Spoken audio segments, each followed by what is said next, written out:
Hello friends, मैं हूं रवीन और स्वागत है आपके अपनी परिवार रवीन की पाठशाला पे। आप सभी को इतना सपोर्ट करने के लिए बहुत बहुत धन्यवाद। तो चलिए बिना टाइम गवाए हुए शुरुआत करते हैं मैथ्स का प्रैक्टिस सेट 2। मैथ्स का प्रैक्टिस सेट 2 स्टार्ट करने से पहले मैं आपको इसके सिलेबस के बारे में कुछ बता देता हूँ। जो भी लोग बिहार सिविल कोर्ट की किसी भी पद के लिए तैयारी कर रहे हैं उनके लिए जो बुक है द प्लेटफॉर्म की तरफ से आता है, उनमें मैथ्स का सिलेबस इस प्रकार से दिया गया है कि सबसे पहले आपको नंबर सिस्टम से क्वेश्चन पूछा जाएगा। मतलब ये चैप्टर है कि आपको नंबर सिस्टम से पूछा जाएगा, एलसीएम और एचसीएफ से पूछा जाएगा, कर्ण और घातांक से पूछा जाएगा, उसी प्रकार से दशमलव एवं भिन्न से, वर्गमूल से, सरलीकरण से, मिश्रण से, अनुपात से, मिश्र समानुपात से, आयु संबंधी, समय एवं दूरी, प्रतिशत, लाभ हानि, साधारण ब्याज, चक्रवृद्धि ब्याज, औसत और विविध है। लेकिन इसमें कहीं भी त्रिकोणमिति, ज्यामिति या क्षेत्रमिति या माध्यमाधिका बोलो कि चार चैप्टर का चर्चा नहीं किया गया है।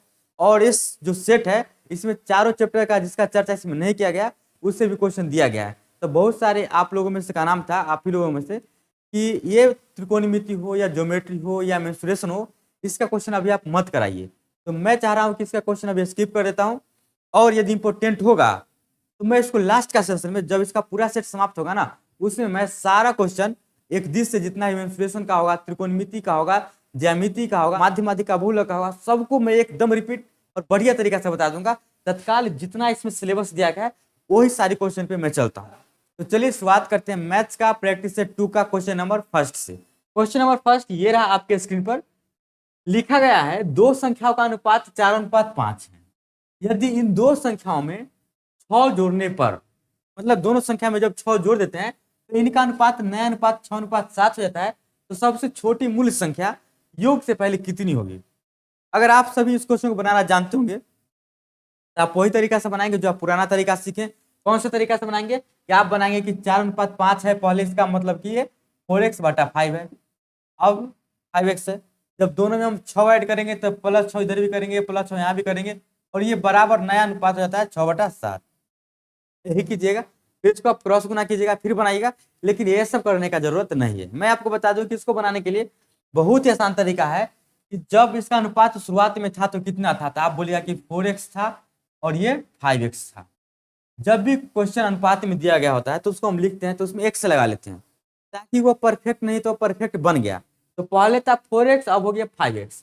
जब इसमें दोनों में हम 6 ऐड कर देंगे, जब हम 6 सब में ऐड कर देंगे तो 6 ऐड होने के बाद नया अनुपात हो जाता है 6:7। तो यह अभी परफेक्ट नहीं है, तो परफेक्ट बनाने के लिए x लगा देते हैं। अब आपको हम यहाँ से अगर पूछेंगे कि बताइए दोनों में कितना ऐड हुआ, तो बोलिए कि पहले संख्या था 4x, अब हो गया 6x। इसका मतलब है कि इसमें 2x ऐड हो गया, यही बात ना। फिर बाद में बोलेगा कि अच्छा ये 5x था तो इसमें ये 7x हो गया, इसका मतलब इसमें भी हम 2x बढ़ा दिए। तो दोनों में तो हम 6 ही बढ़ाते हैं, और अपने अनुसार से अगर देखा जाए तो हम दोनों में कितना बढ़ाते हैं x के, तो 2x इसमें बढ़ता है और 2x इसमें बढ़ता है। लेकिन रियली में कितना बढ़ता है, तो 6 बढ़ता है। इतना बात यदि आप समझ जाते हैं तो 2x का मान 6 के बराबर हो जाएगा। यहाँ से आप क्या करेंगे कि x का मान निकाल लेंगे, 2×3 = 6, मतलब x का मान आ जाएगा 3।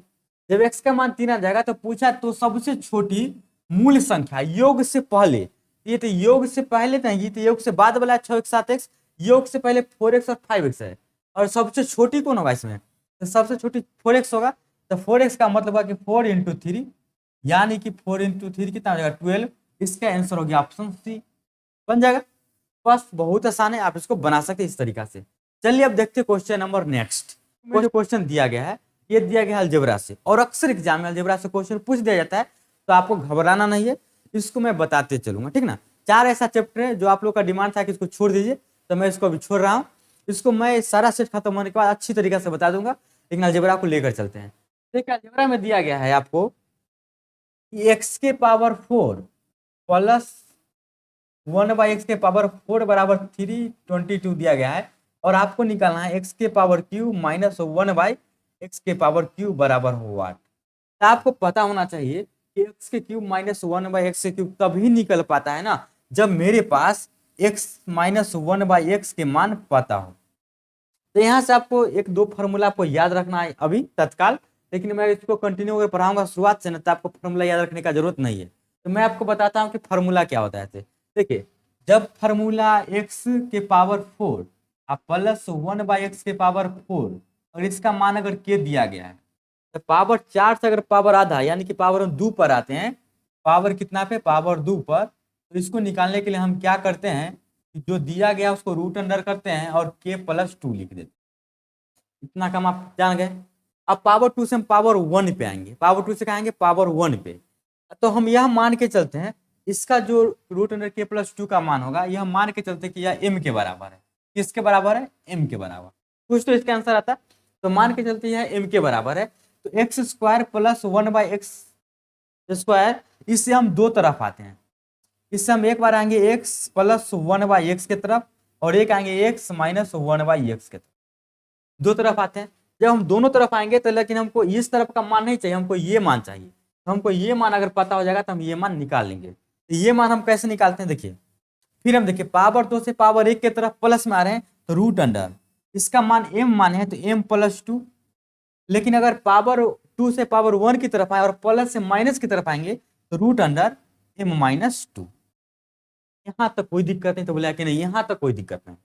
और एक बात आपको और ध्यान रखना है यहाँ से, एक कि जब x - 1/x के पावर अगर यहाँ पे मान लेते हैं कि ये t दिया गया, क्या दिया गया है? वो t। तो यहाँ से आप x³ - 1/x³ का मान निकालने के लिए आप t का क्यूब -3t करते हैं। तो हम जब इसका मान निकालेंगे तो आराम से हम इसका मान निकाल सकते हैं। तो आपको यहाँ से पता हो गया होगा कि इसको हम कैसे निकालेंगे इसे। तो बहुत आसान तरीका से इसको ऐसे निकालना। देखिए x के पावर 4 + 1/x के पावर 4 322 दिया गया है। हम क्या निकालेंगे? तो हम पहले निकालेंगे x² + 1/x²। रूट अंडर कितना हो जाएगा? 322 + 2। x² + 1/x² बराबर कितना हो जाएगा? ये 322 और 2 324। अब वर्गमूल से बाहर आ जाएगा तो ये हो जाएगा 18। अब x² + 1/x² दिया गया है तो यहाँ से हम क्या निकालेंगे? x - 1/x निकालेंगे। तो x - 1/x बराबर क्या हो जाएगा? अभी आपको हम बताएं कि रूट अंडर जितना लिखा हुआ है उसमें से 2 घटा देना है, ये हो जाएगा 16। 16 का वर्गमूल आपको पता है कि 4 होता है। तो इसका मान कितना आ गया? तो बोलिएगा कि 4 आ गया। जब इसका मान 4 आ गया तो इसका मान आप निकाल सकते हैं। देखिए x - 1/x का मान कितना आ गया? 4। इसको निकालने के लिए आप क्या करेंगे? 4 का होल क्यूब और प्लस में कि माइनस में? तो बोलिएगा कि माइनस है तो माइनस में, और 3t मतलब 3 × 4। नहीं माइनस नहीं, यहाँ पे प्लस होगा। यहाँ पे लिख लीजिएगा, यहाँ पे फॉर्मूला में क्या होगा? प्लस होगा, ठीक ना। तो +3 × 4, 4 चौक 4 के पावर क्यूब मतलब 64 और +12 कितना हो जाता है? तो बोलेगा कि 76। इसका मतलब हुआ कि इसका आंसर कितना हो गया? 76, जो कि आपको ऑप्शन नंबर डी में दिख रहा है। ये कोई मुश्किल सा सवाल नहीं है, बस आपको ना थोड़ा सा फॉर्मूला पता होना चाहिए। और ये फॉर्मूला यदि आप नहीं समझोगे तो कोई भारी बात नहीं, आप हमको डिमांड कीजिएगा तो हम अलजेब्रा को बहुत बेसिक तरीके से आपको हम पढ़ा के इतना बढ़िया समझा देंगे ना कि आपको जो भी क्वेश्चन पूछेगा अलजेब्रा से सारा का सारा बना दीजिएगा। तो टेंशन नहीं लेना है। यदि आप नहीं समझे तो कमेंट बॉक्स में बता दीजिएगा, ताकि मैं अलजेब्रा को अलग से शुरुआत से लेकर अंत तक का वीडियो बना दूंगा, ताकि आपको पूरा का पूरा फॉर्मूला याद हो जाए और अच्छी तरीके से आप बना पाए। अब चलिए देखते हैं नेक्स्ट क्वेश्चन। नेक्स्ट क्वेश्चन ये रहा आपके स्क्रीन पर, जो कि त्रिभुज से दिया गया है। तो त्रिभुज का क्वेश्चन हम क्या करते हैं? स्किप करते हैं। देखते हैं अगला क्वेश्चन। अगला क्वेश्चन ये रहा आपके स्क्रीन पर, ये अलजेब्रा का क्वेश्चन है। मैं इसको बता देता हूँ। इसको बनाने के लिए आप क्या यूज करेंगे? इसको बनाने के लिए देखिए, जब भी अलजेब्रा क्वेश्चन बनाएंगे ना तो मैक्सिमम क्वेश्चन आपको ऑप्शन से ही बन जाएंगे, आपको ज्यादा दिमाग लगाना नहीं है, ठीक ना। तो इसको हम ऑप्शन से उड़ा देते हैं। देखिए ऑप्शन से कैसे उड़ाएंगे थे। ये लिखा गया है कि x - y/3 बराबर x + y/5 बराबर xy/8।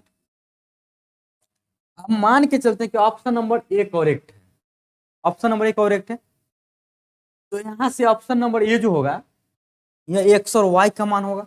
यहाँ पे क्या माना गया है? एक्स और वाई का मान ज्ञात करना है। एक्स और वाई को गुना करके 14 होगा। तो हम इसको दो पार्ट में तोड़ते हैं। दो पार्ट में तोड़ेंगे तो इसको आप 2 × 7 कीजिएगा। या आप बहुत कीजिएगा ना तो 2 × 7 में न तोड़ के इसको आप 7 × 2 में तोड़िएगा, यही ना कीजिएगा।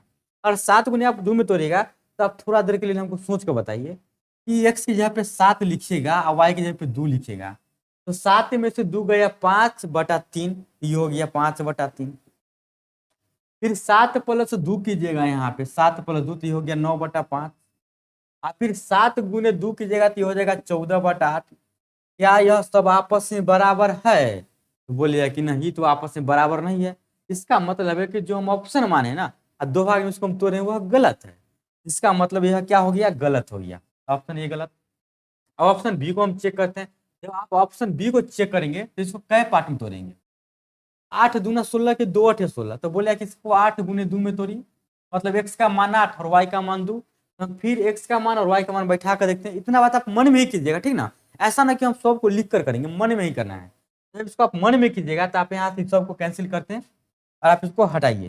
जब इसको आप हटाइएगा तो आपको यहाँ से दिखाई देगा कि x के पावर आप 8 लिखिएगा, क्या लिखिएगा आप 8, यहाँ पे लिखिएगा 8, ये लगता है कलर मिसमैच कर गया, ये लिखिएगा 8, 8 में से आप 2 घटाइएगा। तो जब 8 में से आप 2 घटाइएगा, इसको मिटाते हैं, 8 2 माने तो x ये हो गया किसका मान, ये हो गया x का मान, ये हो गया y का मान। 8 में से 2 घटाइएगा तो 6/3, फिर बराबर, ये हो गया 8, ये हो गया 2, ये हो गया 10/5 बराबर, और 8 गुने 2 xy, तो 8 दूना कितना हो जाएगा, यहाँ पे हो जाएगा 8 गुने 2 मतलब 16/8। तो क्या यह बात सही है? तो बोले कि हाँ ये बात तो सही लगता है हमको, 3 दूना 6, 5 दूना 10, 8 दूना 16, तो सब में 2 2 आ गया, इसका मतलब ये सही है। जब ये सही है इसका मतलब कि ये ऑप्शन भी सही है। तो अलजेब्रा का मैक्सिमम क्वेश्चन आप ऑप्शन से बना सकते हैं। तो हड़बड़ाना नहीं है, घबराना भी नहीं है। आप अगर आपको समझ में तो हड़बड़ाना भी नहीं है और घबराना भी नहीं है। यदि आपको समझ में नहीं आया तो कोई दिक्कत नहीं, आप हमको बता दीजिएगा, हम अलजेब्रा का एक अलग से चैप्टर कंप्लीट आपको करा देंगे बीच में। तो चलिए अब देखते हैं अगला क्वेश्चन। अगला क्वेश्चन ये रहा आपके स्क्रीन पर। ये क्वेश्चन है प्रॉफिट एंड लॉस से, बहुत आसान सा क्वेश्चन है। देखिए लिखा गया है, एक व्यक्ति ने ₹60 में पुस्तक खरीदी और उसको ₹90 में बेच दिया। बहुत आसान सा सवाल है भाई साहब।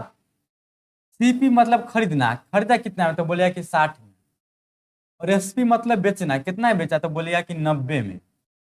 बोला है कि उस व्यक्ति को कितने % का लाभ हुआ, तो बताइए कितना के लाभ हुआ, तो बोलेगा कि सॉरी लाभ तो हुआ 30 रुपया के। लाभ कितना हुआ, 30 का। लाभ परसेंट निकालना है, तो 30 का लाभ किस पर हुआ, तो 30 का लाभ ऑलवेज सीपी पर होता है। तो जो भी लाभ होता है ऑलवेज सीपी पर। जब तक कुछ नहीं कहा जाए, बटा में 60 करके परसेंट में बदलना है, 100 से गुना कर देंगे। जब आप इतना कर देंगे तो आपको इतना बात पता है, आसान तरीका से इसको आप बोल देंगे कि आ गया 50%, ठीक ना। तो कितना आ गया 50%। जब ये 50% हो जाएगा तो इसका आंसर कहिए कि सी बन गया, कोई दिक्कत नहीं। अब देखिए अगला क्वेश्चन ये रहा आपके स्क्रीन पर, और ये दिया गया है, यहाँ दिए गए भिन्नों का अवरोही क्रम में व्यवस्थित कीजिए। बहुत आसान सा सवाल है। मैंने आपको पिछले वीडियो में बताया था कि आप इसको एक बार में जान सकते हैं कि कौन बड़ा है और कौन छोटा है। जब भिन्न दिया गया हो और सबका डिफरेंस एक हो, देखिए 7 और 8 में कितना का डिफरेंस, तो बोलेगा 1 का डिफरेंस, 1 का डिफरेंस, 1 का डिफरेंस, और ऊपर में छोटा नीचे बड़ा, सब एक के रंग के, सब उचित भिन्न है। जब इस प्रकार के प्रश्न हो तो इसको जोड़ कर देख लीजिए ना, 8 और 7 15, 8 और 9 17, सबको जब ऐड कीजिएगा तो यहाँ ऐड करके 15 देगा, 8 9 17 देगा, 10 और 9 19 देगा। और अवरोही क्रम का मतलब होता है घटते क्रम में, तो पहले बड़ा आना चाहिए, तो जो जोड़ के बड़ा है वह बड़ा होगा। जोड़ के बड़ा 9/10 सबसे बड़ा है, तो 9/10 पहले होना चाहिए। ये देखिए पहले इसमें भी और इसमें भी है। 9/10 के बाद 8/9 होना चाहिए, तो किस में, इसमें है, हाँ इसमें है, इसमें नहीं है, तो सब गलत, ये हो गलत, ये हो गलत, इसका मतलब ये सही। समझ गए। अब देखिए अगला क्वेश्चन, ये रहा अगला क्वेश्चन आपके स्क्रीन पर। ये क्या दिया गया, ये रेकरिंग वाला सवाल है कि 5.6 पे रेकरिंग दिया गया है और इसको आपको बदलना है बटा में। क्या करेंगे, जो लिखा गया है ना उसको पूरा लिखिए, तो कहिए कि हाँ लिख दिए 56। जिस पर रेकरिंग नहीं रहेगा उसको घटा देंगे, रेकरिंग 5 पे नहीं तो 5 घटा देंगे, बटा देंगे, और जिस पे रेकरिंग है उतना 9 नीचे रखेंगे। रेकरिंग 1 पर है तो 9 रखेंगे। आप बताइए 56 में से 5 घटाएंगे तो 51/9 आएगा कि नहीं आएगा, तो बोलिए कि आ जाएगा। तो ऑप्शन नंबर सी। अगर आपको कोई भी क्वेश्चन में डाउट है तो टेलीग्राम रवीन की पाठशाला चैनल है, वहां पे जाके आप अपना सवाल पूछ सकते हैं। हम बताने के लिए आपके लिए बैठे हुए हैं, हम कभी भी आपका सवाल का जवाब दे सकते हैं जब हमको टाइम मिल जाएगा। तो डिस्क्रिप्शन में लिंक है, जाके वहां पे ज्वाइन कीजिए और आप अपना डाउट पूछिए, आराम से पूछिए, कोई दिक्कत नहीं, हम आपको बताएंगे एकदम वीडियो सोल्यूशन के माध्यम से, या मिनिमम तो हम कॉपी कलम पे लिख कर हम बता ही देंगे आपको। घबराना नहीं है, नहीं समझोगे तो आप हमें भेज दीजिएगा टेलीग्राम पे, ठीक है। अब देखते हैं अगला क्वेश्चन। अगला क्वेश्चन लिखा गया है, एक दुकानदार के पास एक डिब्बे में 50 लीटर तेल है और दूसरे डिब्बे में 35 लीटर तेल है। उस अधिकतम आकार के कंटेनर की धारिता ज्ञात कीजिए जिससे किसी भी डिब्बे के तेल की मात्रा को पूर्णतः मापा जा सकता है। ये बात पे आप ध्यान दीजिएगा, जब भी अधिकतम की बात करेगा ना कोई क्वेश्चन में, अधिकतम आकार वाला लीटर नापना, आपको बोलेगा कि अधिकतम लीटर वाला नापना बताया जाए, जब भी अधिकतम लीटर की बात किया तो आप समझ जाइएगा कि एचसीएफ का बात कर रहा है ये।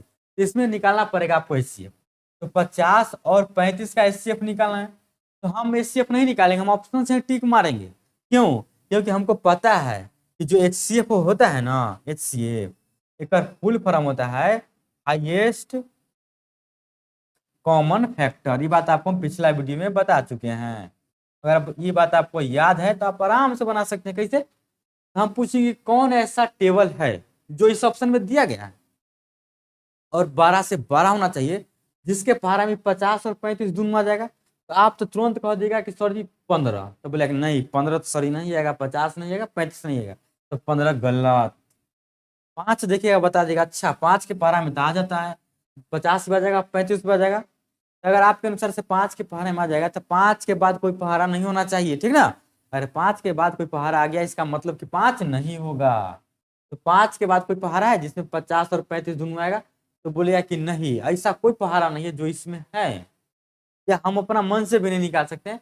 35 का पहाड़ा लेंगे सिर्फ 35 आएगा, 10 के पहाड़ा लेंगे सिर्फ 50 आएगा। इसका मतलब यह भी गलत, यह भी गलत, अंतिम में यही सही होगा जो 5 होगा। तो 5 के पहाड़ा में यह भी आ जाएगा, 5 से डिवाइड लग जाएगा, मतलब 5 से इसमें भी डिवाइड। तो ऑप्शन सही बन गया। चलिए अब देखते हैं अगला क्वेश्चन, क्वेश्चन नंबर 59। 59 नंबर जो क्वेश्चन है ये जियोमेट्री से क्वेश्चन है, इसको मैं नहीं बताऊंगा। जियोमेट्री प्लस ये मेंसुरेशन से क्वेश्चन है, ठीक ना। अगली डिमांड में बता दूंगा। अगर आप लोग बोलिएगा कि नहीं सारा का सारा क्वेश्चन बताइए, तो सबका सब क्वेश्चन बता देंगे, हमें क्या लगता है वो तो बता ही देंगे। और नहीं कहिएगा तो बस अंतिम वही सेट खत्म होने के बाद मैं तसल्ली से सारा क्वेश्चन करा दूंगा बहुत बढ़िया तरीका से, ठीक है। चलिए अब देखिए अगला क्वेश्चन। अगला क्वेश्चन ये रहा आपके स्क्रीन पर, लिखा गया है कि पेंसिल का 1/4 हिस्सा काला है। मतलब पेंसिल जो होगा उसका 1/4 हिस्सा काला है, पेंट किया हुआ, बाकी जो बच गया हिस्सा उसका आधा हिस्सा हरा है, और पेंसिल के जो बाकी हिस्सा है आधा हरा होने के बाद वह पीला है। यदि पीले हिस्से की लंबाई 1.12 सेंटीमीटर है तो पेंसिल की लंबाई ज्ञात करना है। हमको पेंसिल का लंबाई पता नहीं, ठीक ना। अगर पेंसिल का लंबाई पता नहीं तो पेंसिल का लंबाई आप कुछ मान लेंगे, ठीक। अब हमको ये बात बताइए कि आप यही नहीं सोचिए कि हम क्या मान लें, अपना मन से क्या मान लें जो आसान होगा। हम आपको मानने का एक ट्रिक बताते हैं, उस ट्रिक से ना आप किसी को भी मान सकते हैं, ठीक ना।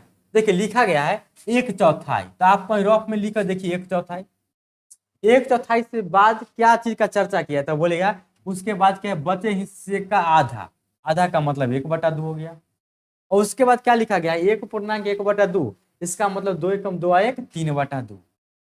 अब हम आपको बोलेंगे कि नीचे वाला जो लिखा गया है ना सबका एलसीएम ले लीजिए। सबका एलसीएम बोलेगा कि सॉरी सबका एलसीएम होगा 4। तो अगर एलसीएम आया है 4 तो आप लीजिए 8, जितना आएगा उसका दुगना। आप इतना भी ले सकते कोई दिक्कत नहीं, लेकिन अगर दुगना ले लेंगे तो और आसान हो जाएगा क्वेश्चन। तो एलसीएम आया है 4 तो आप मान के चलिए 8। तो मान लेते हैं कि उस पेंसिल की लंबाई है 8। 8 मतलब 8x। 8x क्यों? क्योंकि हम इस बात को मान के चल रहे हैं, हम रियली नहीं ना कह रहे हैं कि 8 है उसका। तो मान के चलते हैं कि पेंसिल का जो लंबाई है वो 8x मीटर है। यह बात माना हुआ है, ठीक है। अब 8x है, इस 8x में यह 3 भाग में बटल है। कितना भाग में बटल है? 3 भाग में। 3 भाग में बटल है। कौन कौन भाग है? तो इसमें काला भी है, और काला के बाद हरा भी है, और हरा के बाद पीला भी है। यहां तक आप समझ गए। ये रहा काला, ये रहा हरा, और ये रहा पीला। कलर कर दिए सबको। देखिए 1/4 हिस्सा काला है, तो जो 8x मीटर पेंसिल है उसका 1/4 होना चाहिए। तो आप 8x का 1/4 निकालेंगे ना कि नहीं निकालेंगे? तो बोले कि हाँ 1/4 तो निकालना पड़ेगा। तो 8x का आप 1/4 जब निकालेंगे इसका मतलब हुआ कितना, 2x हो गया। ये हो गया 2x, मतलब 8x में से 2x हो गया। तब बोला गया कि बाकी बचे हिस्से का आधा हरा है। तो अब 8x में से 2x अगर यहाँ हो गया तो बच कितना गया, तो बच गया 6x। कितना बच गया? 6x। यहाँ पे आप लिख लेंगे 6x। आधा हिस्सा हरा है, हरा लिख दिए, और पेंसिल का बाकी हिस्सा पीला है। मतलब कहने का है कि जो पेंसिल का लंबाई था उसका 1/4 काला है, जो बच गया बाकी बचे हिस्से का, जो बाकी बचा हुआ हिस्सा है उसका आधा हिस्सा ही हरा है। आधा का मतलब कितना हुआ? 1/2। जब 1/2 से भाग देंगे तो 3x आ जाएगा। इसका मतलब हुआ कि 3x, 6x में से 3x आ रहा है, तो 6x में से अगर 3x आ रहा है तो 3x पीला होगा। बोले कि हाँ बच गया अब 3x, तो 3x क्या होगा? पीला। लेकिन रियली में पीला कितना है? तो रियली में अगर देखा जाए तो रियली में पीला है 1/1/2, और हम जो माने 3x माने हैं, तो जो हम मानते हैं जो रियली होता है उसको हम आपस में बराबर कर देते हैं। तो जब आप आपस में बराबर कीजिएगा तो 3x का मान 2/1/2 का मान 3/2 सेंटीमीटर, ये सेंटीमीटर में क्वेश्चन दिया गया है, यहाँ भी सेंटीमीटर में ही मानते। तो यहाँ से x का मान आप निकालिएगा तो बाई 1 कर दीजिए ना, ऊपर से जानते हैं कि ऊपर से ऊपर कट जाता है, तो x का मान कितना आ गया? 1/2। तो जैसे ही आपको x का मान 1/2 आया तो इस x की जगह पे आप गुना में 1/2 रख देंगे, और जब इसको आप काटेंगे तो 2 चौके 8 कट जाएगा। इसका मतलब हुआ ना कि ये 4 सेंटीमीटर का लंबाई पहले से था।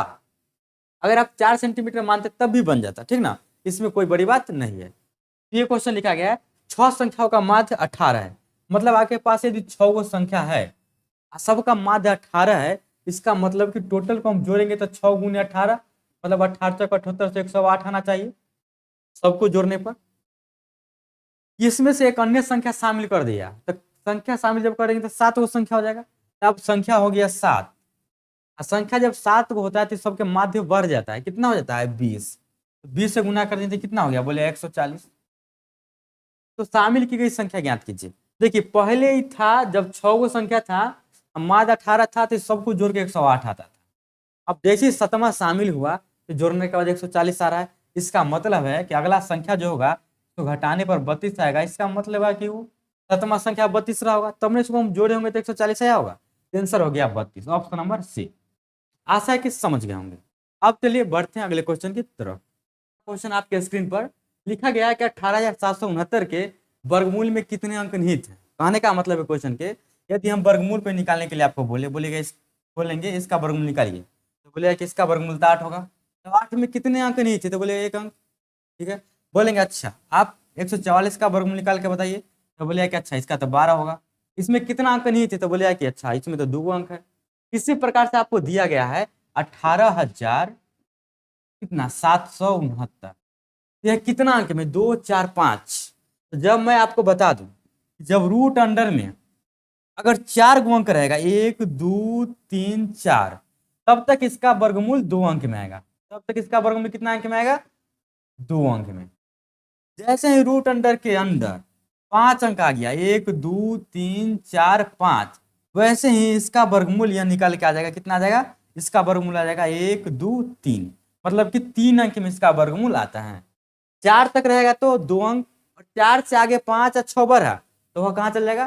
3 अंक में चल जाएगा। इसका मतलब हुआ कि कितने अंक निहित है? तो 3 अंक निहित है। ठीक, अगर आप नहीं समझोगे तो टेलीग्राम पे हमको पूछेगा, हम बता देंगे, इसको डिटेल्स में लिख कर भेज देंगे आपको। ठीक, देखिए अगला क्वेश्चन। अगला क्वेश्चन ये रहा आपके स्क्रीन पर, लिखा गया एक कॉलेज में 500 छात्र हैं, जिनमें से 350 क्रिकेट खेलता है और 125 कबड्डी खेलता है, और 75 न तो क्रिकेट और न ही कबड्डी खेलता है।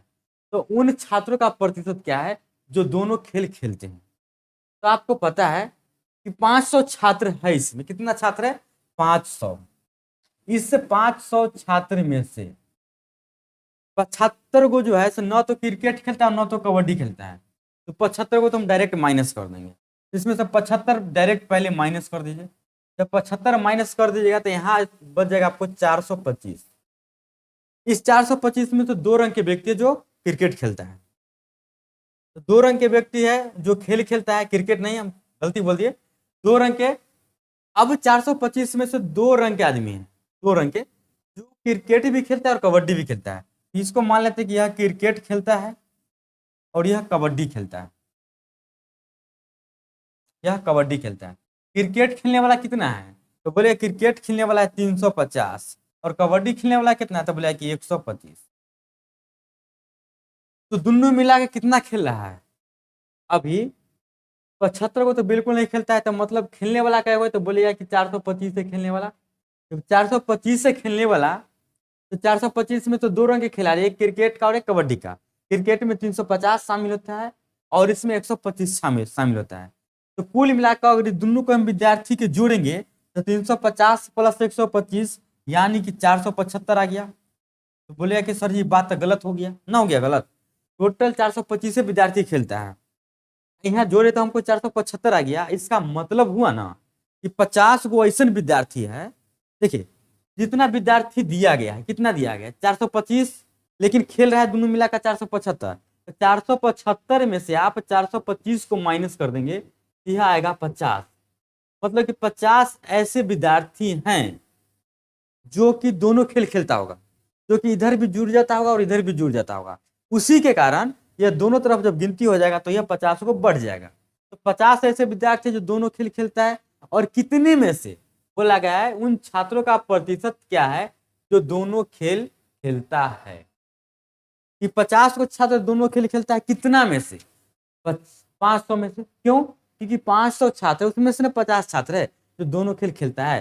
तो 50 छात्र 500 में से दोनों खेल खेलता है और परसेंटेज बदलना है तो 100 से गुना। और यहाँ से आपको पता है कि कटिंग कुटिंग आता है तो डबल जीरो से इसको उड़ा देंगे, 5 से काट देंगे, इसका मतलब आ जाएगा 10%, जो कि answer option number D is correct.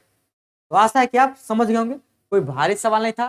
अब देखिए अगला प्रश्न। अगला प्रश्न ये रहा आपके स्क्रीन पर लिखा गया है, यदि चक्रवृद्धि ब्याज पर दी गई एक धनराशि, ये कंपाउंड इंटरेस्ट यानी कि चक्रवृद्धि ब्याज से क्वेश्चन है, बहुत आसान सा क्वेश्चन है। मैं आपको इसका एकदम ट्रिकी सॉल्यूशन बताऊंगा जिससे कि आपको इस प्रकार का क्वेश्चन बार बार पूछा जाता है प्रत्येक एग्जाम में, उसको ना आप हल एकदम 5 सेकंड के अंदर कर पाएंगे। देखिए लिखा गया है, यदि चक्रवृद्धि ब्याज पर दी गई एक धनराशि 3 वर्ष में 4 गुना, इस बात को याद रखेंगे, 3 वर्ष में 4 गुना, तो उसी ब्याज दर पर, रेट वही रहना चाहिए, ब्याज दर नहीं बढ़ना चाहिए, कितने बरस लेगा तो 64 गुनी हो जाएगी। जब भी इस प्रकार के प्रश्न आए तो आपको क्या ध्यान रखना है, जो लिखा गया उसको लिखिए 3 वर्ष। 3 वर्ष में कितना गुना, तो बोले कि 4 गुना। इस प्रकार के प्रश्न को बनाने के लिए आपको हमेशा एक ट्रिक अप्लाई करना है ऑलवेज, और उसी से बन जाएगा।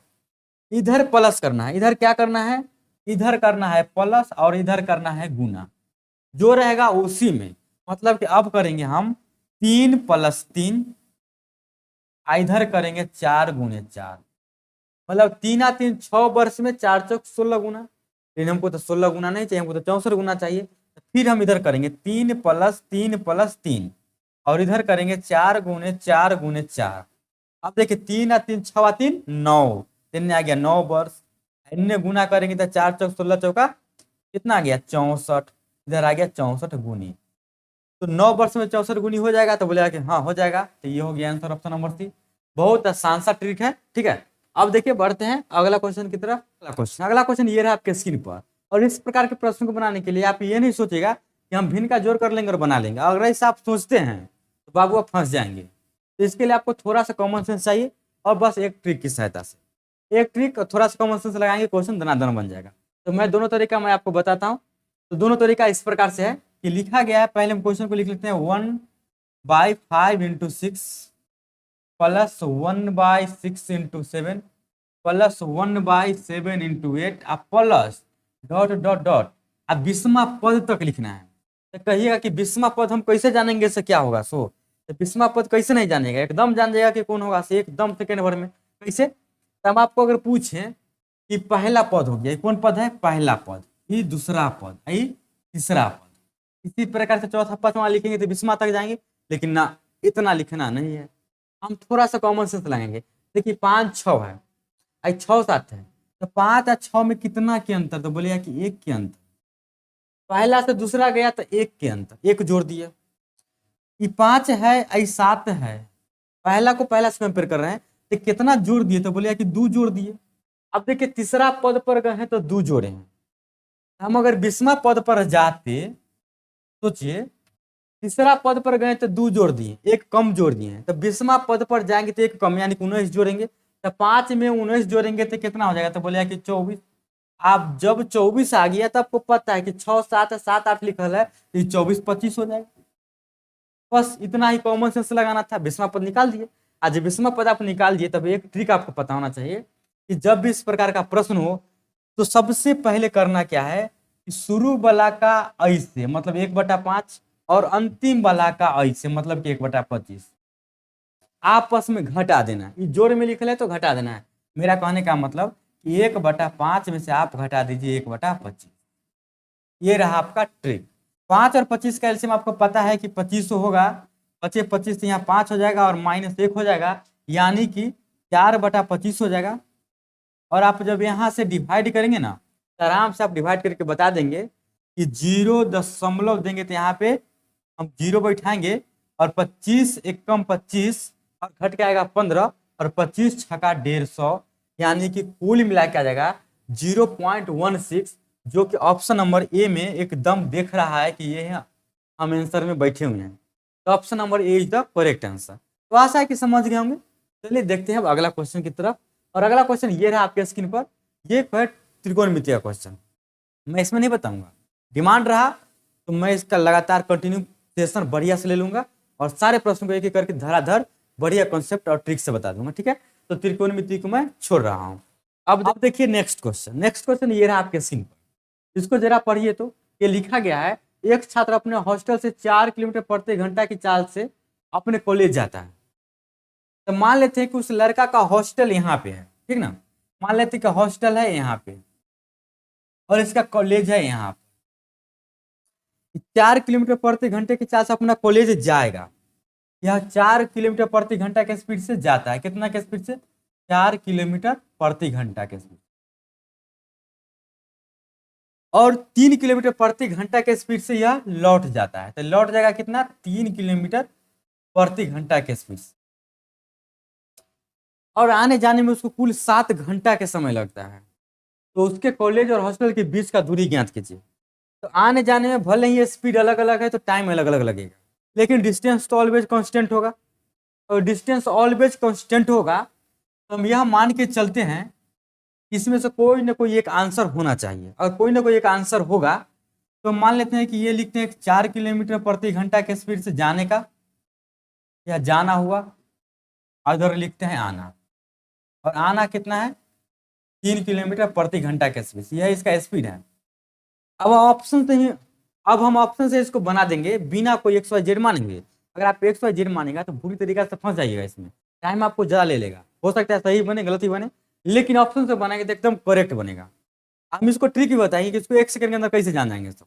लेकिन पहले हम एक एक ऑप्शन लेकर बताए थे आपको। अगर मान लेते हैं कि ये बात सही है, मान लेते हैं कि यह बात अगर सही है तो सही होगा, इसका मतलब है कि उसका कॉलेज से हॉस्टल की दूरी 16 किलोमीटर होना चाहिए। और 16 किलोमीटर दूरी होगा तो 16 किलोमीटर जाएगा भी और 16 किलोमीटर आएगा भी, लेकिन कुल मिलाकर उसको 7 घंटा समय लेता है। ये बात को आपको हमेशा ध्यान में रखना है कि उसको कुल समय कितना लगता है आने जाने में। तो बोलिएगा कि 7 घंटा का समय लेता है। इतना बात यदि आप जान गए, समझ गए और देख लिए तो समझिए कि आंसर आपका बन गया। तो आपको पता है ना कि समय बराबर क्या फॉर्मूला होता है? ऐसे बोला कि हाँ पता है, समय बराबर होता है दूरी बटा में चाल। अब देखिए 4 किलोमीटर प्रति घंटा के स्पीड से दूरी है 16 किलोमीटर। हम मान के चलें कि पहला आंसर सही है, तो 16 में अगर हम 4 से भाग देंगे तो हम कह देंगे आराम से कि यहाँ पे 4 घंटा के समय लेगा। लेकिन हम 16 में 3 से भाग देंगे तो क्या पूरा पूरा कटेगा? जब पूरा पूरा नहीं कटेगा तो 5 दशमलव कुछ कुछ आ जाएगा। जब 5 दशमलव कुछ कुछ आ जाएगा तो समय देखिए 4 घंटा 5 घंटा तो 9 घंटा हो गया। अब 9 घंटा हो जाएगा तो बात गलत है, क्योंकि बात वहाँ 7 घंटा का है। मतलब कि ऑप्शन ए ही गलत है। हम गलत नहीं है, हम सही हैं। ऑप्शन ए जो माने सो गलत है। अब ऑप्शन ए नहीं, ऑप्शन हम बी को लेकर चलते हैं। जब ऑप्शन बी को लेकर चलेंगे तो 16 किलोमीटर की जगह पे आप क्या लेकर चलेंगे? 12 किलोमीटर। जिसको मिटाते हैं और अब लिखते हैं 12 किलोमीटर। मतलब अब चलेंगे कितना? 12। तो मान लेते हैं कि दोनों तरफ से दूरी कितना है? 12 किलोमीटर, क्योंकि आना जाना तो सेम ही रास्ता से है। अब यहाँ पे आप जरा सोच के बताइए, 4 किलोमीटर के स्पीड से गया, अब 12 किलोमीटर चलना है, तो समय बराबर दूरी बटे चाल करेंगे तो 12 में 4 से भाग देंगे तो यहाँ कहिए कि 3 घंटा लग जाएगा। और यहाँ पे 12 में 3 से भाग देंगे तो 4 घंटा लग जाएगा। तो क्या कुल समय 7 घंटा लग गया? तो बोलिए कि हाँ कुल समय 7 घंटा लग गया। इसका मतलब यही सही जवाब है। हालांकि हमको कहा गया है कि आने जाने में समय 7 घंटा का लगता है। तो यह हो गया आपका एकदम सही जवाब। अब इसका एकदम शॉर्ट ट्रिक क्या था?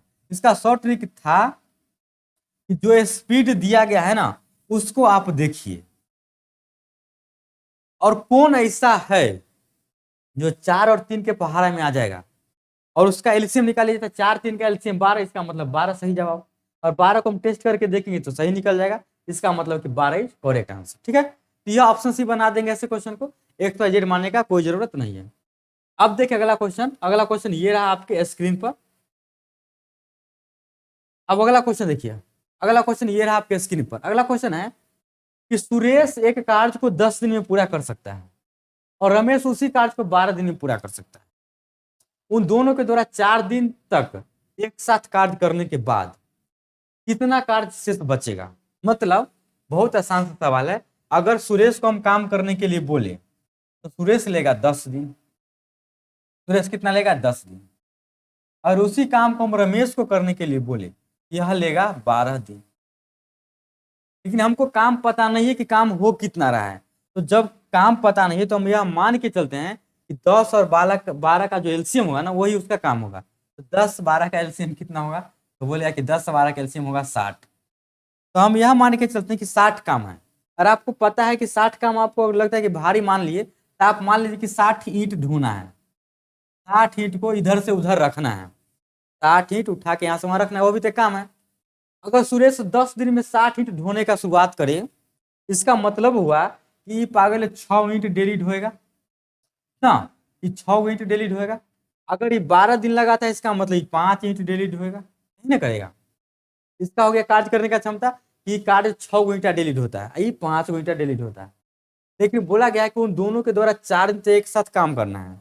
अब अगर ये दोनों मिल जाएगा 4 दिन तक काम करेगा, और जिस टाइम ये दोनों मिल जाएगा सुरेश प्लस रमेश, इसका मतलब है कि 6 व 5 11 ईंटा डेली ढोएगा ना, 6 + 5 यानी कि 11 ईंटा आप डेली ढोआ रहा है।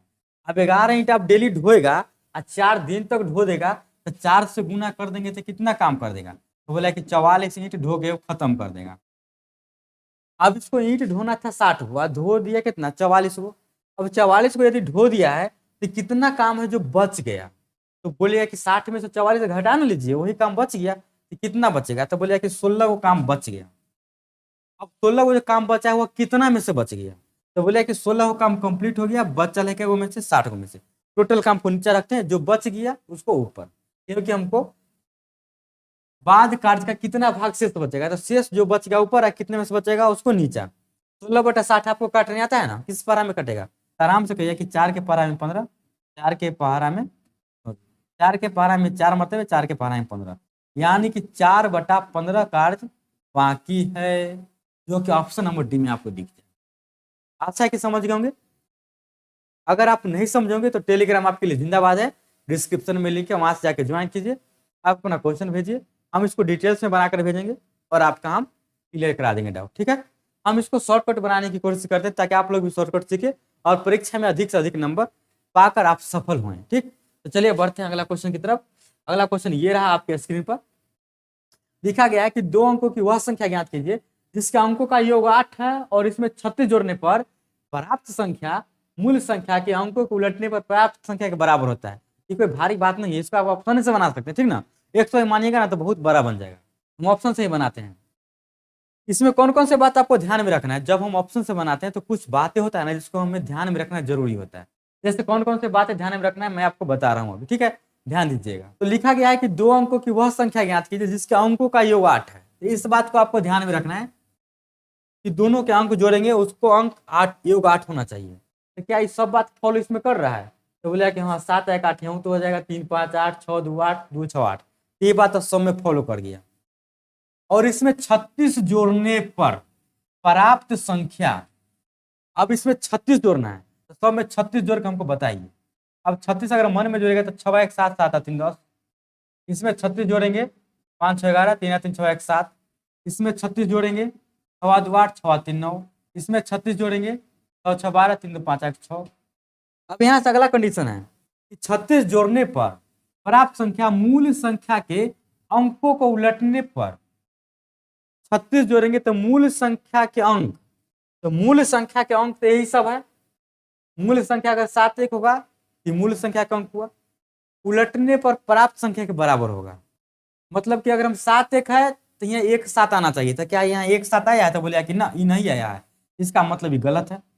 ये 3 5 है और 36 जोड़ दिए तो उलट के आना चाहिए था, इसका मतलब 5 3 आया था, यह आया नहीं ना आया, गलत। 36 जोड़ दिए तो 6 2 नहीं 2 6 आना चाहिए, नहीं आया, गलत है। 36 जोड़े तो 62 आ गया, जो कि इसको पलटने पर आ गया। देखिए 2 6 के उल्टा 6 2 हो जाएगा, तो क्या 6 2 आ गया पलट के, तो बोले कि हाँ 6 2 आ गया, तो दोनों बात मिल गया, इसका मतलब ऑप्शन डी इज करेक्ट।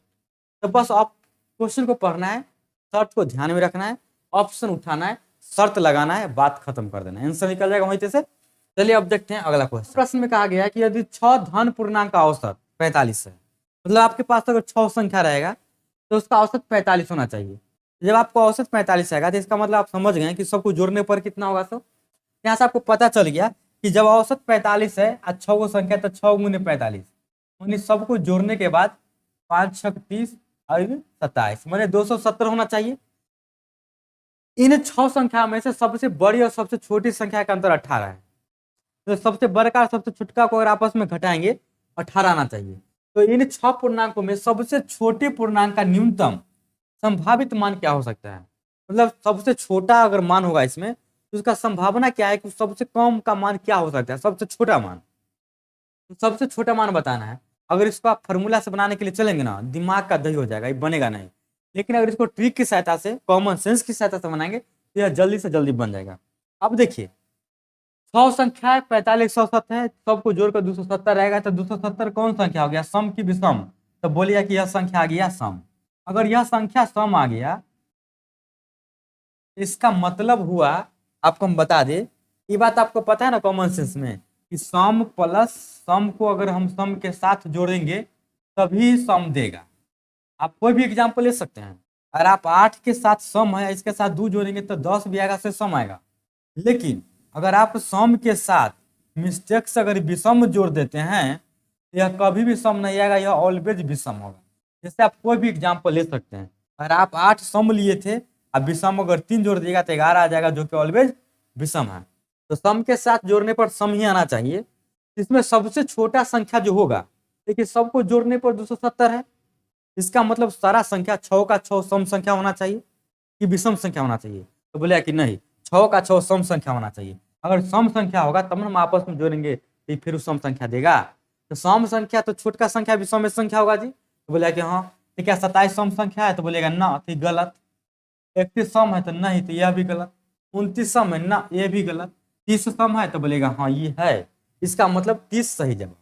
ठीक है, ये रहा ऑप्शन से, एकदम लॉजिक तरीका से और कॉमन सेंस लगा के। ऐसा ना कि इसको कोई फॉर्मूला से बनाएंगे, फॉर्मूला से बनाएंगे तो सारा टाइम पास, अब बनेगा भी नहीं। ठीक, अब चलिए देखते हैं अगला क्वेश्चन। लगातार एकदम बने रहिए आप, धुआंधार प्रैक्टिस में आपको करा दूंगा, एकदम ऑप्शन से बनाने का तरीका सारा दिमाग दे दूंगा, एकदम आपको सफलता मिलना तय है। बस मैथ्स में 35 में 35 आपको दिला के रहेंगे।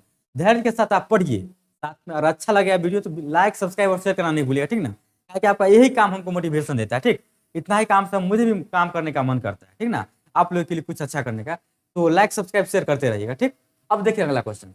अगला क्वेश्चन ये रहा, आपके स्क्रीन पर लिखा गया है 124 के पावर n दिया गया है। क्या दिया गया है, 124 के पावर n प्लस 124 के पावर n प्लस 1,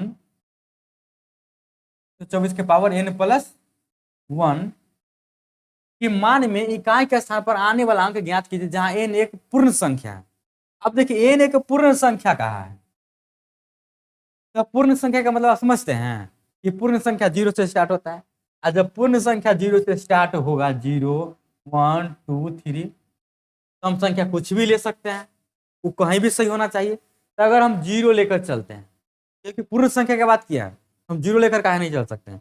जब हम 0 लेकर चलेंगे तो n के जगह पे हम 0 रख देंगे, यहाँ भी n के जगह पे हम 0 रख देंगे।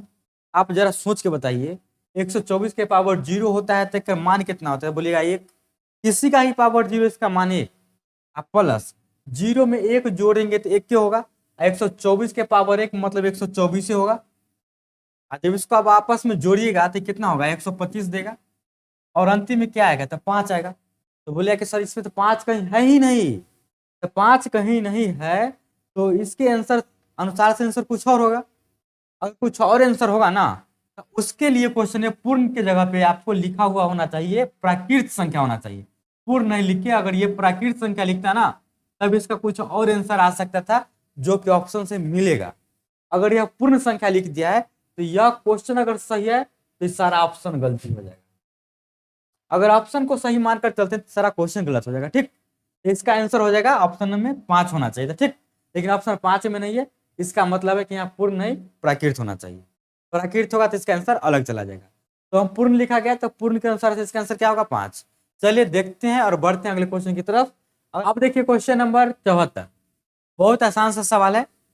इस क्वेश्चन को पढ़िए जरा। लिखा गया है यदि x³ minus 9x² plus 26x minus 24 बराबर 0 तो विकल्पों में दिए गए x के मानों में से कौन सा समीकरण गलत हल होगा। मतलब कौन सा समीकरण का गलत हल होना चाहिए। यहाँ सही हल नहीं निकालना है आपको, गलत हल निकालना है। यहाँ पे उल्टे तरीका है। तो इस प्रकार के प्रश्न को हम बनाने के लिए यदि बोले कि इसमें x का मान हमको निकाल के बताइए, और जो x के मान आएगा वो सब ऑप्शन में है तो सब सही बात है, और जो उसमें x का मान नहीं आएगा वही गलत बात होगा। लेकिन x का मान निकालने के लिए यदि मैं आपको बोलूँ तो हम कंपटीशन का क्यों पढ़ाएंगे। हम बताएंगे इसको आपको ऑप्शन से। x का मान निकालने का जरूरत है ही नहीं, वो तो बच्चा वाला बात हो जाएगा ना कि हम x के मान निकालेंगे। तो बच्चा वाला बात तो नहीं करना है, सियाना वाला बात करना है। देखिए ऑप्शन में क्या है 1 3 4 2। समीकरण लिखा गया है x³ minus 9x² plus 26x minus 24 बराबर 0। यहाँ से आप क्या कर सकते हैं, यहाँ से आप कीजिए कि x वाला को एक तरफ रखिए, बिना x वाला को एक तरफ रखिए। इसको आप ऐसे लिख सकते थे x³ minus 9x² plus 26x, और इधर माइनस 24 है तो उधर जाके प्लस 24 हो जाएगा। यहाँ तक यदि आप कर लेते हैं, अब यहाँ से यदि x का मान बैठाएं, अगर उससे दोनों सेटिस्फाइड कर दिया LHS बराबर RHS, इसका मतलब समीकरण का वो सही मान है। लेकिन हमको समीकरण का गलत मान निकालना है, गलत हल होना चाहिए ना। तो इसमें से कोई ना कोई गलत हल होगा, एक ही गलत होगा, बाकी 3 गो सही होगा। हम ऑप्शन रख के देखेंगे, जिससे LHS बराबर RHS आ गया मान सही होगा तो वह आंसर नहीं होगा, और जिससे LHS बराबर RHS नहीं आएगा वही मान गलत होगा और वही इसका आंसर होगा। तो हम ऑप्शन रखते हैं ए। अगर ऑप्शन हम ए लेकर चलते हैं तो ए में ऑप्शन है 1। अगर आप 1 रखें तो 1 के पावर क्यों 1 हो जाएगा, माइनस 9 गुने 1 के स्क्वायर तो 9 हो जाएगा, 26 गुने 1 26 हो जाएगा। अब बराबर बोलता है कि 24 होना चाहिए। अब आप यहाँ से जोड़िए तो 26 है 27, और 27 में से 9 गया था 18। अब 18 बराबर कहियो 24 होगा नहीं ना, 18 बराबर 24 नहीं होगा। इसका मतलब है कि यही गलत हल होगा, x का मान 1 कभी नहीं आएगा। यदि आप 3 रखेंगे 4 रखेंगे 2 रखेंगे ना, इस सब में LHS बराबर RHS आ जाएगा। आप रख के देख लेंगे और सब में LHS बराबर RHS आ जाएगा, LHS बराबर RHS, इसका मतलब हुआ कि सही जवाब है। इस प्रकार से सब में आ जाएगा और गलत जवाब इसी में आएगा। तो यही हो गया इसका सही जवाब। चलिए अब देखते हैं अगला क्वेश्चन। अब देखिए इस प्रश्न को, इस प्रश्न में दिया गया है कि x माइनस वाई बराबर 5 और XY का मान 15 है, तो x³ माइनस y³ निकालना है। अलजेब्रा में इसका फॉर्मूला आपको याद रखना पड़ेगा। ठीक, और ये फॉर्मूला आएगा कहाँ से, इस फॉर्मूला का आप डेरिवेशन सीख जाएंगे कि ये फॉर्मूला आता है कहाँ से, तो आपको ये फॉर्मूला ऑटोमेटिक याद रहेंगे। तो घबराना नहीं है, इसको हम फॉर्मूला की सहायता से बनाते हैं। ये लिखा गया है x³ माइनस y³ और x³ माइनस y³, वहां पे पढ़ना है आपको a³ minus b³। x³ minus y³ बराबर हो जाएगा x माइनस y के होल क्यूब, और ये हो जाता है plus 3xy into x minus y. इतना, ये फॉर्मूला आपको याद रखना है। बस 2-4 फॉर्मूला है जिसको आप खुद से बनाएंगे और खुद से याद हो जाएगा। अब इसको जहां जहां पे मान दिया गया उसको निकाल लेंगे। अब x माइनस वाई का होल क्यूब, तो इसका मान आपको पता है 5 दिया गया है ना, 5 का whole cube plus 3 into x y का मान आपको दिया गया है 15 दे देंगे, इंटू x माइनस वाई का मान आपको 5 दिया गया है। यहाँ से 25 125 आ जाएगा, प्लस 15 तिया 45 हो जाता है, अब गुने 5 हो जाता है। यहाँ से आप इसको ऐड कर लेंगे तो 125 प्लस 45 को 5 से गुना करेंगे तो 25 आज 225 इतना आ गया। जब इसको आप ऐड करेंगे तो कितना देगा, तो 200 एक 300, मतलब कि यह दे देगा कितना, यह दे देगा 350। और 350 किस ऑप्शन में आपको दिख रहा है, तो बोले कि ऑप्शन सी में दिख रहा है। इसको आप नहीं सोचेंगे कि इसको हम ऑप्शन से बना लेंगे, यह फॉर्मूला बेस्ड क्वेश्चन है, फॉर्मूला से ही बनेगा। तो घबराना नहीं है, आप टेलीग्राम पे हमको बता दीजिएगा क्या हाल समाचार है आपको, तो हम इसको अलग से चैप्टर कंप्लीट करवा देंगे आपको, ठीक, ताकि आपका सारा दुख दूर हो जाए। चलिए अब देखिए इस प्रश्न को। इस प्रश्न में क्या लिखा गया है, 66,049 का वर्गमूल ज्ञात कीजिए। तो 66,049 का जो वर्गमूल ज्ञात करना है, तो आपको पता है कि वर्गमूल आप 2-3 तरीका से ज्ञात करते हैं। एक तो होता है भाज्य गुणनखंड विधि द्वारा, एक होता है भाग विधि द्वारा, और एक होता है अंदाज विधि द्वारा, और एक होता है ट्रिक। तो मैं ट्रिक से बता देता हूँ, आप चाहे तो अंदाज विधि से भी आप ज्ञात कर सकते हैं, इसमें कोई बड़ी बात नहीं है। लेकिन मैं इसको ट्रिक बताता हूँ कि ट्रिक की सहायता से इसको आप कैसे निकाल सकते हैं इसे। तो ट्रिक ऐसे लगाते हैं कि जो चीज लिखा गया उसको लिख लेना है। जो चीज लिखा गया है 66,049, इसको लिख लेना है। इतना काम आप कर लीजिएगा। इतना करने के बाद लास्ट का 2 डिजिट अंडरलाइन कर लेना है, बाकी को छोड़ देना है। बाकी को छोड़ देना है। तो बाकी को जो छोड़ेंगे उसको हम क्या करेंगे, तो बाकी को छोड़ेंगे उसको हम यहाँ लिख लेते हैं 660। अब 660 हम यहाँ पे लिख लिए। अब बाकी का जो 2 डिजिट, अब बाकी के जो 2 अंक पे हम रेकरिंग दिए हैं, उसके अंतिम में क्या है, तो 9 है। तो किसका स्क्वायर करने पर अंतिम में 9 आता है, तो बोलेगा कि 3 का भी स्क्वायर करेंगे तो 9 आएगा, 7 का भी करेंगे तो अंतिम से संभावना है कि या तो अंतिम में 3 आएगा या 7 आएगा। मतलब अंतिम में 3 या 7 वाला आंसर कोई हो सकता है। तब 3-7 अगर संभावना में निकल गया तो हमको अंतिम से ये बताना है कि 25 होगा कि 26 होगा सर। इसको भी हम निकाल लेते हैं।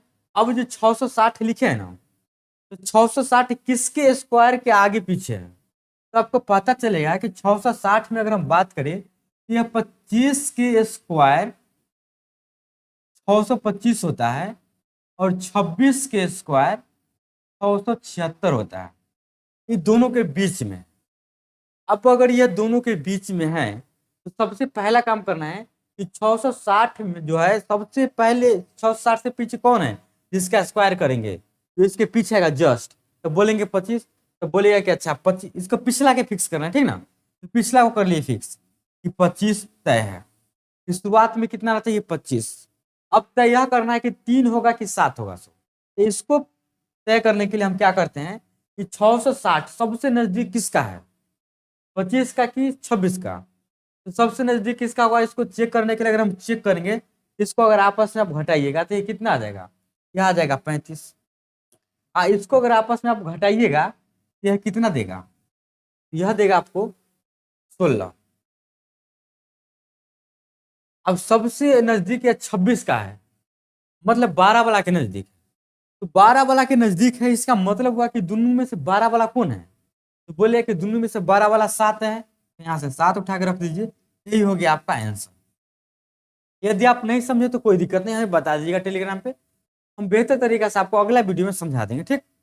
हमको आशा है कि आप समझ गए होंगे। इसको आप दोबारा देख लीजिएगा एक बार, समझ गए होंगे। नहीं तो मैं एक बार इसको रिपीट कर देते। करना क्या है कि जो अंक है उसको ले लेना है, अंतिम से 2 अंक पे रेकरिंग खींच देना है, बाकी को छोड़ देना है। जब इतना कर लीजिएगा तो इसका जिसपे आप रेकरिंग खींचे हैं उसका आप फर्स्ट डिजिट को देखिए 9 है, तो किसको स्क्वायर करने पर 9 आएगा अंतिम में, तो 3 या 7 के। तो हमको अंतिम का अंक पता चल गया, या तो 3 होना चाहिए या 7 होना चाहिए। अब इधर का अंक ज्ञात करने के लिए भी जो अंक लिखा गया है इसको लिख लेते हैं।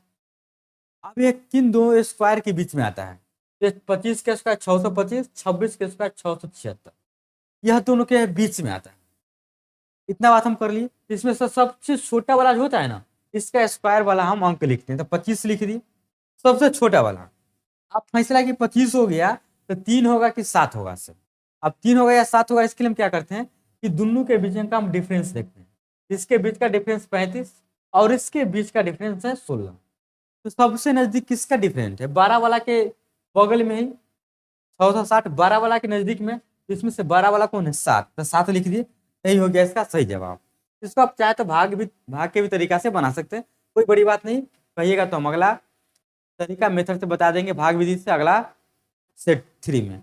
अब देखिए अगला क्वेश्चन। अगला क्वेश्चन ये रहा आपके स्क्रीन पर, आपको जीपी पर दिया गया है, और आपको पता है कि जीपी जो क्वेश्चन पर आ जाता है वो 11th लेवल पर आ जाता है, लेकिन आप जो फॉर्म भरे वो 10th लेवल का है, तो 11th लेवल का तो क्वेश्चन पूछा नहीं जाएगा, तो इसको हम करते हैं स्किप। आपका क्या राय है, अगर आप कहिएगा तो हम अगला वार्षिक क्वेश्चन को बता देंगे। तो इसको स्किप करते हैं और बढ़ते हैं अगले क्वेश्चन की तरफ, ताकि आपका महत्वपूर्ण टाइम बर्बाद ना हो। अब देखिए 78 नंबर क्वेश्चन, ये टाइम एंड वर्क पे है, और सिलेबस में दिया नहीं गया है कि जीपी से क्वेश्चन पूछा जाएगा। अब यदि 24 पुरुष 8 घंटे प्रतिदिन कार्य करके एक कार्य को 15 दिन में पूरा कर सकते हैं, तो उसी कार्य को 6 घंटे प्रतिदिन कार्य करके 10 दिन में पूरा करने के लिए कितने पुरुष की आवश्यकता पड़ेगा। बहुत आसान सवाल है, इसको आप चुटकी में बना सकते हैं। देखिए इसको आप कैसे बनाएंगे, 24 पुरुष है, कितना पुरुष है 24, हो गया 8 घंटा, तो 24 पुरुष 8 घंटा डेली काम कर रहा है, और कितना दिन तक काम करेगा, तो बोलिए कि 15 दिन तक काम करेगा, यह टोटल काम हो गया।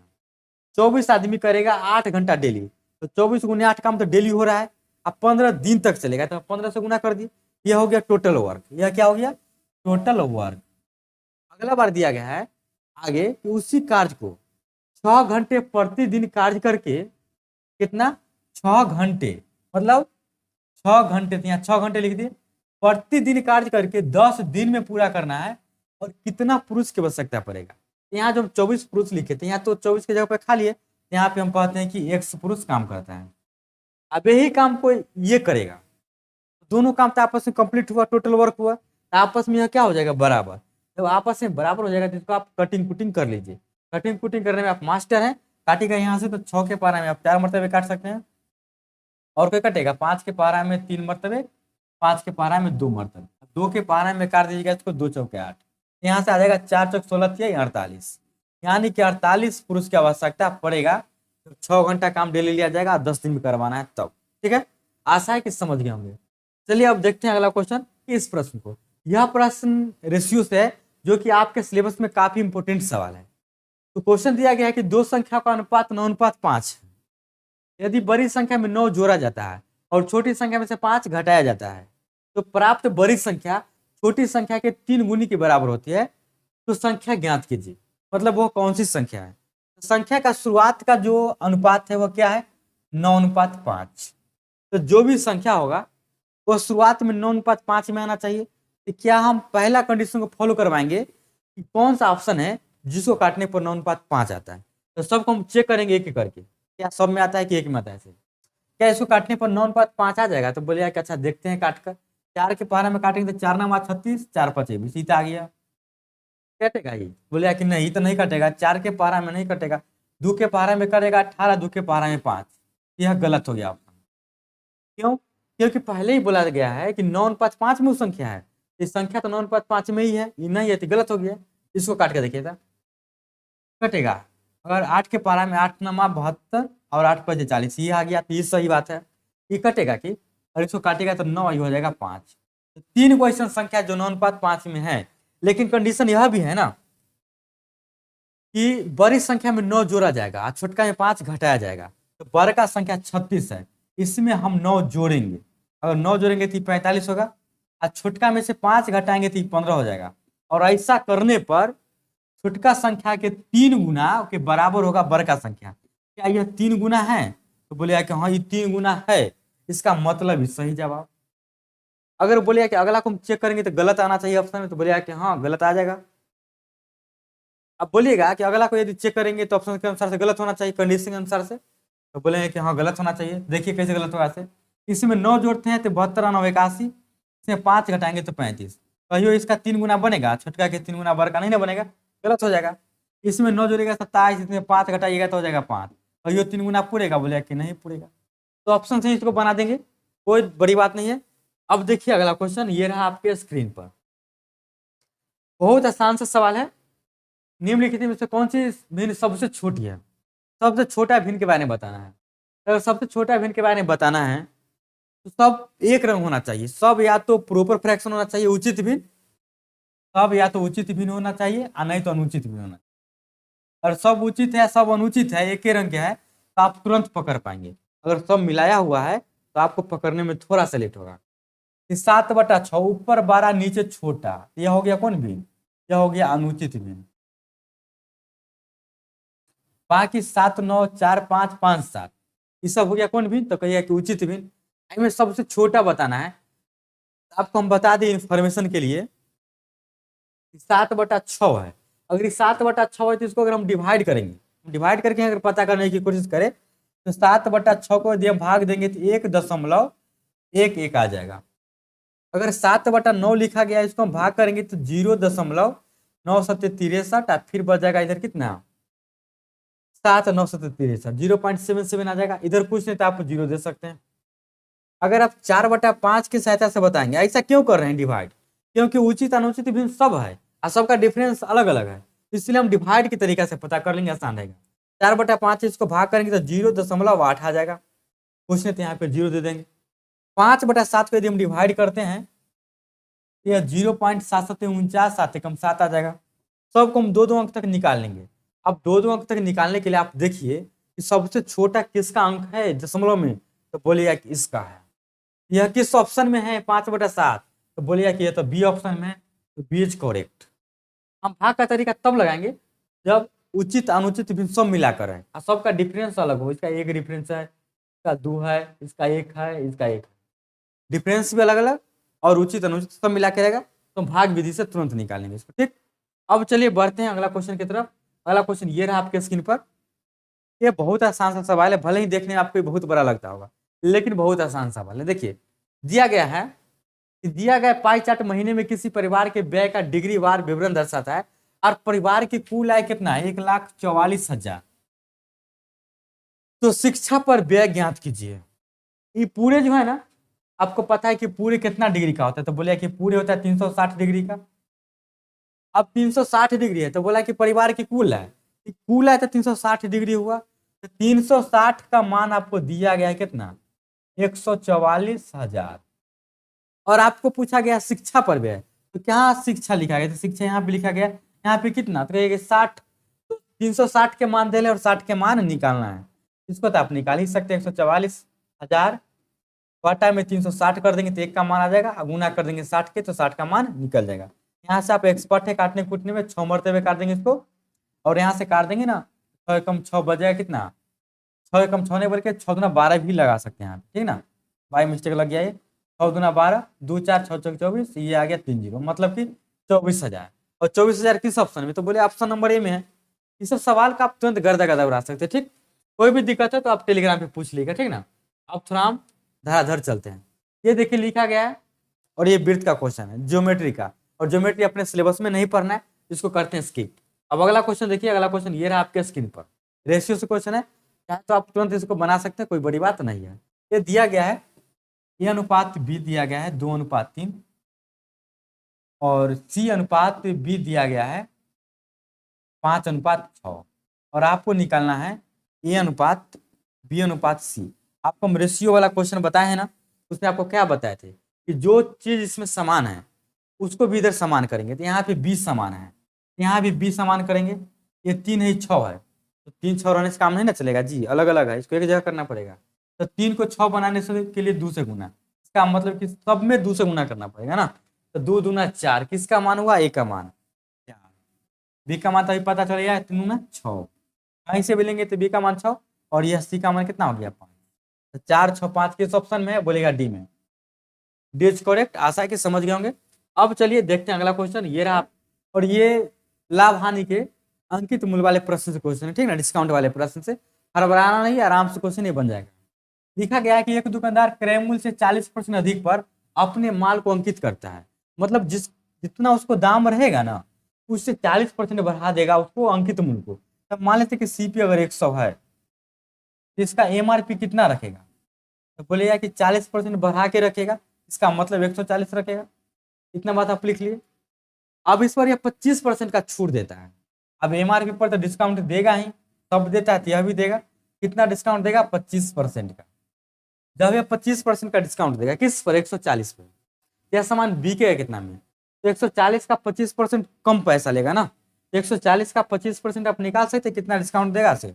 अगर डिस्काउंट की बात करें 140 का 25% मतलब 1/4, 4 के पहाड़ा में कटेगा क्या आया 4 तिया 12, 2 4 5 20, 35 का डिस्काउंट देगा। यह बेचेगा कितना में, यह बेचेगा अब 105 में। अब जरा आप सोच के बताइए 100 के सामान 105 में बेच दिया तो फायदा हुआ कि नहीं हुआ, तो बोलिया कि हो गया। कितना हुआ 5। 100 पे जितना रुपया का प्रॉफिट हुआ या जितना रुपया का लाभ होगा वह उतना ही परसेंट का लाभ, ये बात आपको पता है। तो 5 रुपया का लाभ हुआ, इसका मतलब कि 5% लाभ हुआ, ठीक है। इसको निकालने का कोई जरूरत नहीं कि लाभ परसेंट कितना होगा से। अब देखिए अगला क्वेश्चन ये रहा आपके स्क्रीन पर। अब देखिए अंतिम सवाल। अंतिम सवाल आपको बहुत भयंकर सवाल लगता होगा, लेकिन मैं इसको भयंकर तरीका से नहीं बताऊंगा, इसको एकदम आसान तरीका से बताऊंगा। जब भी इस प्रकार के प्रश्न है आपको ना, तो सिर्फ अंतिम वाला को पकड़ना है, बस इसको पकड़ लिए आंसर आपका निकल जाएगा। यह लिखा गया है 999.1/30। इसको ऐसे कर घेर लीजिए। और यह कितना स्टेप में लिखा गया है? 1 स्टेप, 2 स्टेप, 3 स्टेप, 4 स्टेप, आई 5 स्टेप। तो 5 स्टेप कहने का मतलब हुआ कि इसको गुना कर देना है 5। 5 से पहले आप इस सबको गुना कीजिए, इतना को। तो 5 को जब इससे गुना कीजिए तो 55 के हो जाएगा 5, हासिल हो जाएगा 4। 45 और 4 49, हासिल फिर से 4। 45 और 4 49। इतना जब आप कर लेंगे तो आफियत में आएंगे। अच्छा, इसके शुरुआत में ना 49 95 होना चाहिए। जैसे आप इतना आफियत में आएंगे तो सोचेंगे जा यहाँ भी है और यहाँ भी है, तब कौन आंसर होगा। तो घबराना नहीं है। ये 5 से गुना की तो 5 ऊपर होना चाहिए, तभी आंसर होगा। तो 5 ऊपर होना चाहिए। और नीचे में हम क्या करेंगे कि 5 के पहाड़ा में इसको काट के लिखते हैं, 5 6 30। तो नीचे में 6 होना चाहिए। इतना काम यदि आप कर दिए, ट्रिक की सहायता से ही हो गया आंसर। समझे? इस प्रकार से इसका एकदम धांसू ट्रिक रहा। यह ट्रिक मैंने अभी खुद सर्च किया है ताकि आपको बनाने में इसका दिक्कत ना हो। किताब में इसका बहुत सारा लॉन्ग प्रोसेस है। तो आज के लिए इस वीडियो में इतना ही। फिर मिलते हैं आपसे नेक्स्ट एपिसोड में नेक्स्ट सेट के साथ। और वीडियो अच्छा लगा तो प्लीज लाइक सब्सक्राइब और शेयर करना नहीं भूलिएगा। और साथ में कोई प्रश्न पूछना है आपको तो टेलीग्राम का लिंक डिस्क्रिप्शन में, वहां जाकर ज्वाइन कर जाइए। आपके लिए हम तत्पर हाजिर हैं। फिर मिलते हैं आपसे नेक्स्ट वीडियो में, तब तक के लिए धन्यवाद।